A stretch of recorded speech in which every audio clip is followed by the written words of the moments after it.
Hi everybody, my name is Muqing Zhang, and today I'll be making a presentation about what I learned in Nutrition 101.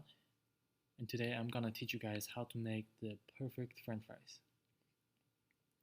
The first step is to wash the potato and peel them. And step 2 is to cut the potato into proper steak to help them cook faster. Step 3, I put the potato steak in the cold water to soak. This is to prevent too much starch from sticking together. In the first part, drain the potato with kitchen paper to prevent moisture from lowering the oil temperature. Step 5, I fry in with vegetable oil for the first time. Set the temperature to 300 degrees Fahrenheit and fry for 5 minutes. This step is to make the potato chip undergo starch galactization reaction and evaporate the excess water.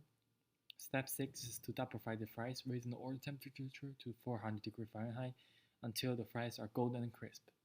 This creates a Maillard reaction which makes the fries crispy on the outside and fluffy on the inside.